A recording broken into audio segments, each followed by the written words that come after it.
vienas parašas Vašingtone gali pakelti bitkoino kainą iki $170,000. Tai vieno didžiausių pasaulio bankų prognozė. Iki šio video pabaigos jūs tiksliai žinosite, ką šis JAV įstatymas reiškia jūsų pinigams Europoje ir kodėl vienas neteisingas žingsnis čia gali kainuoti 77% jūsų investicijos.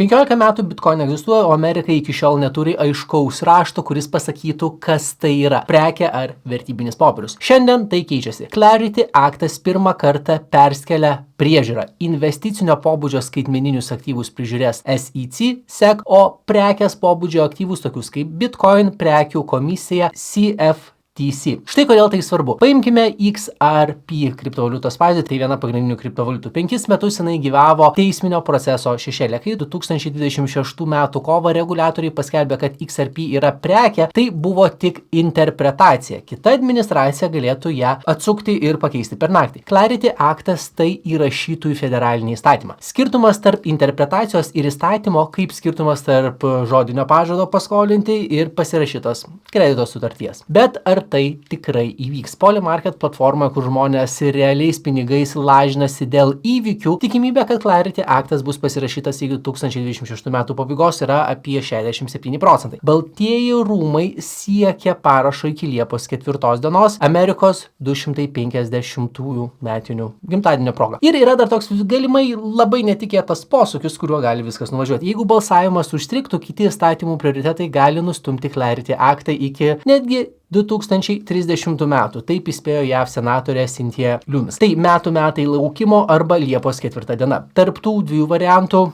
visas kainos diapazonas. Dabar skaičiai, dėl kurių tikėtina jūs čia. Standard Chartered banko strategai prognozuoja, kad jeigu Clarity aktas pereis kongresą, Bitcoin galėtų pasiekti $150,000 kainą iki 26 metų pabaigos. Bernstein bankas pateikė tokį patį tikslą, Citibanko analitikai sieja savo $143,000 prognozę tiesiogiai su Clarity akto priėmimu ir prognozuoja, kad ETF fondams pateks dar $15 milijardų, o JP Morgan strategai turi drąsiausią tikslą $170,000 už vieną bitcoiną. Šiandien bitcoino kaina yra apie $70,000–80,000. Aišku, pakol šitas video bus publikuotas, ta kaina gali reikšmingai nukristi arba reikšmingai pakilti, nes bitcoinas labai volatilus. Jeigu JP Morgano prognozė pasitvirtintų, daugiau nei dvigubas augimas per kelis mėnesius. Bet prieš susižavint štai kitą pusę. Fidelity globalinės makroekonomikos direktorius Julian Timmer teigia priešingai. 2025 metų spalio piko $126,000 jau buvo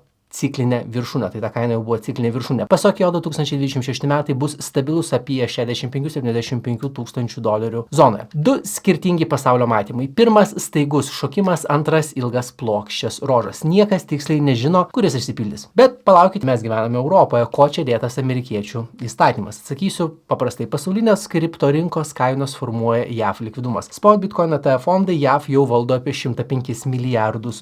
Vien BlackRock EBIT fondas turi apie $67 milijardus bitkoino pavidalu. Ir dėja šitas fondas neprofesionaliams investuotojams nepasiekiamas. Kai JAV investicijos perka ar parduoda, judesys atsispindi Vilniaus, Berlyno ar Paryžiaus brokerių platformose tą pačią dieną, ko ne tą pačią valandą. Jūs nesate šalia rinkos, jeigu joje dalyvaujate Europoje, jūs esate rinkoje. Beje, jeigu iki šiol buvo naudingas, pustelkite like mygtuką, tai paprasčiausias būdas prisidėti prie šio kanalo augimo ir tai jums nieko nekainuoja ir aprašymą rasite išskirtinio turinio memberiams. Tuo pačiu metu Europa eina aiškumo keliu. 2026 metų sausio 1 dienos visi kripto paslaugų tiekėjai ES privalo turėti MiCA licenciją. Praktinis patarimas: patikrinkite, ar jūsų brokeris ar birža turi MiCA licenciją. Jeigu ne, gali atsirasti problemų su pinigų išėmimu. O dabar svarbiausia, ko nelabai daug kas jums pasakys, kur ypač bitkoino tikėtojai. Aiškus įstatymas neišsprendžia rizikos klausimo. Štai ką sako istorija. Nuo 2021 metų lapkričio piko, tai apie $69,000 už vieną bitkoiną, iki 2022 metų lapkričio dugno apie $16,000 už bitkoiną. Šitas kainos skirtumas buvo 77%, tai bitkoino kaina krito 77%. Tai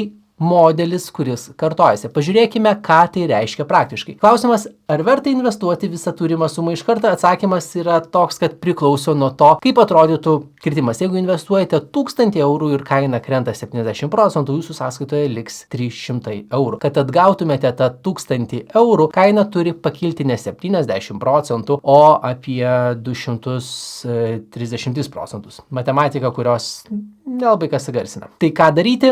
3 konkretūs žingsniai. Pirma, aiški rizikos riba. Spekuliacinės klasės aktyvai daugelio profesionalų praktikoje sudaro mažą portfelio dalį, dažnai 50% tose ribose. Likusi dalis plačiai diversifikuoti indeksų fondai, pavyzdžiui, sekantis MSCI World, S&P 500 ar Nasdaq 100 indeksą. Antras žingsnis - laikas. Analitikai sutarė dėl vieno. Po įstatymo priėmimo realus institucinis pinigų srautas eina ne per vieną dieną, o per maždaug 90 dienų, kai stambios institucijos baigia teisinius patikrinimus. Skubėjimas pirkti per pirmąją reakcijos dieną, kai tik paskelbiamos naujienos, tai ne strategija. Trečias žingsnis - paskirstytas laike. Statistiniai duomenys rodo, kad investuotojui, kuris bando atspėti rinkos dugną, dažnai pasiseka prasčiau nei tam, kuris perka periodiškai fiksuotomis sumomis. Tai vadinama dolerio kainos vidurkinimo arba euro kainos vidurkinimo arba tiesiog DCA strategija. Tai atsakymas, Clarity Actas keičia ne patį bitkoiną, o tai, kiek institucijų pinigų į jį gali patekti. Europos gyventojų tai aktualu ir per pasaulinės kainas, ir per MiCA reguliavimą. Jeigu galvojate, kur